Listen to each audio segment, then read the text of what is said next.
Hello guys, pag-usapan lang natin ang breaking news. May pasabog na naman ang balita at exclusive na pinag-uusapan. Sis ni Yorme nag-follow kay Catherine Bernardo sa IG account nito.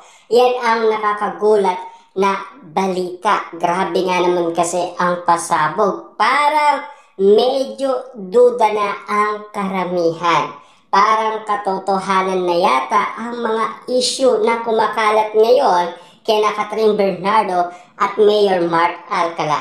Kasi agad may balita at lalong-lalo na agad-agad nalalaman ng mga tao ang issue kina Catherine Bernardo at Mayor Mark Alcala. Napapadali na ba ang mga resibo at ebidensya?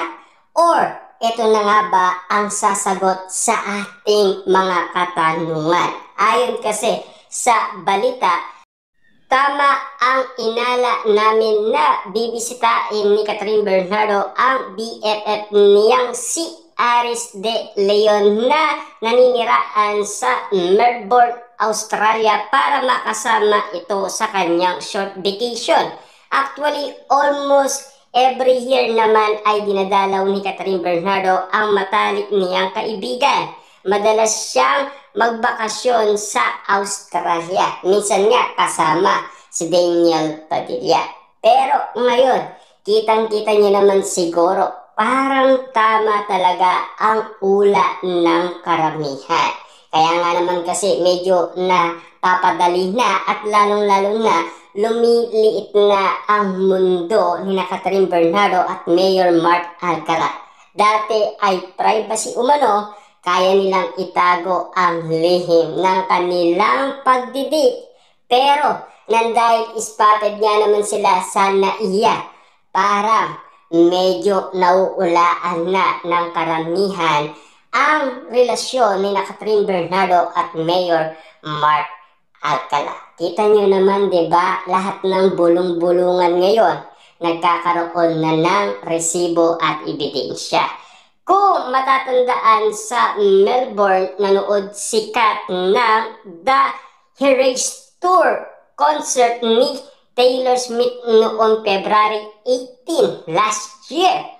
Masaya ang fans ng aktres sa social media dahil may paayudang photo na nga ang BFF ni Catherine sa kanyang Instagram story. Sa unang photo, makikita si Catherine na nakaupo sa sopa na naka-blue sweatshirt at white pants abang nakatitig sa alagang aso ni Aris na si Lulu. Yan kasi ang mga balita na pinag-uusapan na talagang tama ang inala nila.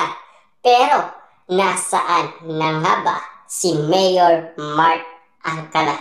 Na alam naman natin kasi si Mayor Mark Alcala ay nasa Australia din, diba? Kapansin-pansin nga naman kasi lahat ng mga katanungan parang nasasagutan na. At siyempre, ayon pa sa karagdagang balita, sa pangalawang story, makikita naman ang magandang sala at may caption na "God's on vacation, live to stay at home. Is this adulting?"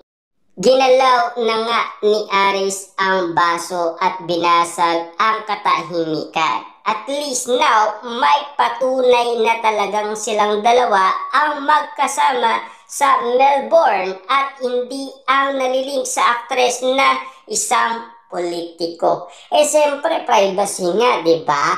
Kahit nga dito inaanapan sila ng resibo at ebidensya, pero kaya nilang takasan, di ba? Siyempre sa ibang bansa, mas kaya nilang takasan yan. Siyempre, alam niyo naman siguro, may mga OFW din na nasa Australia.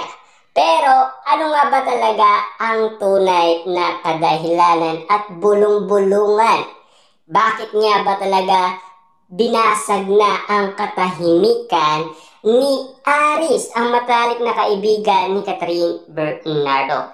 Pero hindi rin mamamatay-matay ang chismis na nasa Australia rin at nagbabakasyon si Mayor Mark Alcala dahil napansin ng mga intrigang cyber citizens na nakapalaw na sa IG ang sister ni Yorme na si Graciel Alcala kay Kat at sa BFF nitong si Aris. Nakapalaw na rin ang BFF na aktres sa kapatid na babae ni Mark. Ibig sabihin, follow back nga naman kasi. Ibig sabihin talaga nito, kung hindi importante yon, bakit mo ipapollow back, diba?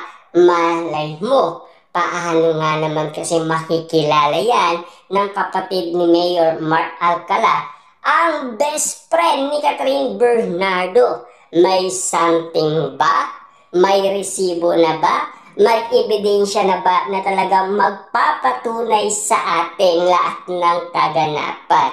Dito pa lang malalaman na natin na katotohanan na. Kasi mapapansin nyo na lang na parang may ibig sabihin ang balita para sa atin. Para malaman natin na totoo na ang balita at lalong-lalo na ang chika umano kina Catherine Bernardo at Mayor Mark Alcala. Kaya naman kahit simpleng follow-han lang sa IG ay nabigyan agad ng kulay ng mga walang magawang netizen. Chika nila, mukhang kasama nga raw ni Yorme ang sister nito sa Australia at malamang daw nakapag-banding na sila roon kaya nag-follow-han na. Grabe sila mag-isip. Nag-1+1 na naman ang mga media tambay sa social media. Yan kasi ang update sa atin ng balita. Siyempre, chika yan, chismis yan, hindi mawawala yan kung ano man ang iisipin ng lahat ng tao. Katotohanan man ang chismis kasi parang may kulay na talaga. Kasi iisip-isipin mo na lang, paano malalaman ng kapatid ni Mayor Mark Alcala ang best friend ni Catherine Bernardo? Kung sakasakali, ngayon lang naman niya pinalo ito. Ang tagal na nilang mag-best friend, diba?